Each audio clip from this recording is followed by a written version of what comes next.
ओम तत्पुरुषाय विद्महे महादेवाय धीमहि तन्नो रुद्रः प्रचोदयात्। नमो नमः। તમારા બધાનું સ્વાગત કરું છું આધ્યાત્મિક મહાશક્તિમાં। ભગવાન સાંબ સદા શિવની આરાધના આ વિશ્વની સૌથી શ્રેષ્ઠ આરાધના છે। જીવને શિવમાં મેળવવા માટેની જે સૌથી શ્રેષ્ઠકર આરાધના છે એ ભગવાન સાંબ સદા શિવની આરાધના છે। પણ જે કોઈ પણ રાશિ છે એ રાશિ પ્રમાણે કયા સ્તોત્ર દ્વારા કયા મંત્ર દ્વારા જો આરાધના કરવામાં આવે તો આપણને સરળતાથી લાભ મળી શકે એમ છે। અને એટલા માટે ખરા અર્થમાં જે મંત્ર છે એ મંત્ર થકી જો આરાધના કરવી હોય તો દીક્ષા લેવી જરૂરી છે। ગુરુના સાનિધ્યમાં એ મંત્રને સુયોગ્ય રીતે સમજવો જરૂરી છે અને પછી જ એ મંત્રની શક્તિને તમે આત્મસાત કરી શકશો। એટલા માટે જ્યારે સ્તોત્ર દ્વારા શ્લોકોના માધ્યમથી જ્યારે ભગવાનની સ્તુતિ વંદના ગાન સાથે કરી શકીએ એ માર્ગને જ્યારે તમે અપનાવો છો તો એ માર્ગ પણ તમને લાભ આપનાર બની શકે છે। અને એટલા માટે જે રાશિ છે એ પ્રમાણે જે સ્તોત્ર આવે છે એ સ્તોત્ર થકી જો ભગવાનની આરાધના કરવામાં આવે તો લાભ મળી શકે છે। મેષ રાશિના જાતકોએ ભગવાન સાંબ સદાશિવની જો આરાધના કરવી છે તો એ આરાધનામાં પંચાક્ષર સ્તોત્રનો ઉપયોગ કરવો જોઈએ। નાગેન્દ્રહારાય ત્રિલોચનાય ભસ્માંગરાગાય મહેશ્વરાય નિત્યાય શુદ્ધાય દિગંબરાય તસ્મૈ નકારાય નમઃ શિવાય આ દિવ્ય સ્તોત્ર દ્વારા મેષ રાશિના જાતકોએ ભગવાન સાંબ સદાશિવની આરાધના કરવી જોઈએ। વૃષભ રાશિના જાતકોએ ભગવાન સાંબ સદાશિવની માનસ પૂજા રત્નૈ કલ્પિત માનસમ હિમજલૈ સ્નાનમ ચ દિવ્યાંબરમ આ સ્તોત્ર દ્વારા ભગવાનની આરાધના કરવામાં આવે તો એમનું માનસ તંત્ર સ્થિરતાને પ્રાપ્ત કરશે અને ખરા અર્થમાં શિવત્વ એમનામાં ઉતરવાની શરૂઆત કરશે। ત્યારબાદ આવે છે મિથુન રાશિના જાતકોએ ભગવાન સાંબ સદાશિવની આરાધનામાં મહિમ્ન સ્તોત્રનો પાઠ કરવો જોઈએ। દૂધનો અભિષેક કરતા સાથે સાથે અન્ય દ્રવ્યોનો અભિષેક કરતા સાથે સાથે ભગવાન સાંબ સદાશિવને મહિમ્ન પારંતે પરમ વિદુષો યદ્ર સદૃશી આ સ્તોત્ર દ્વારા ભગવાન સાંબ સદાશિવની આરાધના કરવી જોઈએ।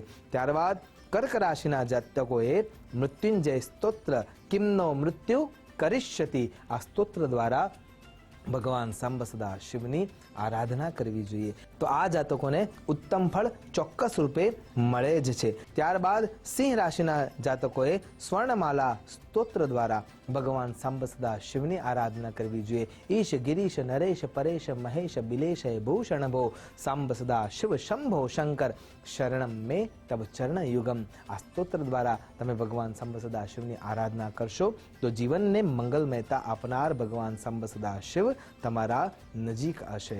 અને ત્યાંથી આગળ જો વિચાર કરીએ તો કન્યા રાશિના જાતકોએ દ્વાદશ જ્યોતિર્લિંગ સ્તોત્ર સૌરાષ્ટ્રે સોમનાથં ચ શ્રીશૈલે મલ્લિકાર્જુનમ આ સ્તોત્ર દ્વારા ભગવાન સાંબ સદાશિવની આરાધના કરવી જોઈએ એનાથી અમને લાભ મળી શકે છે। ત્યારબાદ આવે છે તુલા રાશિના જાતકો એમને તાંડવ સ્તોત્ર દ્વારા જટાટવી ગલત જલ પ્રવાહ પાવિત સ્થલે ગલે લંબે લંબિતામ ભુજંગ તુંગ માલિકામ આ રાવણ રચિત જે તાંડવ સ્તોત્ર છે એના દ્વારા ભગવાન સાંબ સદાશિવની આરાધના કરવી જોઈએ। ત્યારબાદ વૃશ્ચિક રાશિના જે જાતકો છે એમને ભગવાન સાંબ સદાશિવનું જે ક્ષમાપન સ્તોત્ર છે એ ક્ષમાપન સ્તોત્ર થકી ભગવાન સાંબ સદાશિવની આરાધના કરવી જોઈએ। ફળ અને પુષ્પ ઇત્યાદિ અર્પણ કરી ભગવાન સાંબ સદાશિવની અનુકંપાને પ્રાપ્ત કરવી જોઈએ। ત્યારબાદ વૃશ્ચિક રાશિના જાતકો બાદ ધન રાશિના જાતકોએ વેદશાર સ્થિવસ્તવઃ સ્તોત્ર દ્વારા ભગવાન સાંબ સદાશિવની આરાધના કરવી જોઈએ। પશુનામ પતિમ પાપનાશમ પરેશમ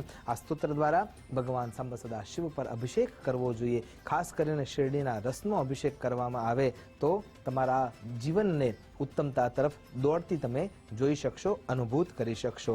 ત્યારબાદ મકર રાશિના જે જાતકો છે એમને રુદ્રાષ્ટકમ નમામિ શમીશાન નિર્વાણ રૂપમ વિભુમ વ્યાપકમ બ્રહ્મ વેદ સ્વરૂપમ આ દિવ્ય સ્તોત્ર દ્વારા ભગવાન સાંબ સદાશિવના ઉપર દૂધ અને કૃષ્ણ તલ દ્વારા ભગવાન સાંબ સદાશિવની આરાધના કરવી જોઈએ। ત્યારબાદ કુંભ રાશિના જાતકો માટે શ્રી અર્ધનારેશ્વર સ્તોત્ર દ્વારા ભગવાન સાંબ સદાશિવની જો આરાધના કરવામાં આવે તો એમની મનોકામના પૂર્ણ થઈ શકે એમ છે। જે વૈવાહિક જીવનના અંદર એમને તકલીફો પડી રહી છે એનો પણ નાશ થશે। અર્ધનારેશ્વર સ્તોત્રનો પાઠ કરી અને ભગવાન સાંબ સદાશિવની આરાધના કરવી જોઈએ।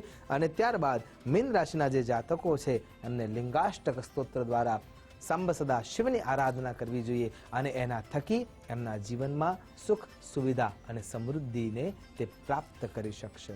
આશા કરું છું કે આ સ્તોત્રો દ્વારા વિવિધ રાશિના જાતકોએ જો આરાધના કરવામાં આવે તો એમને ચોક્કસ મંગલમયતા પ્રાપ્ત થાય છે અને થશે જ. એ જ અભ્યર્થના સાથે નમો નમઃ. અસ્તુ સદા શિવોહમ.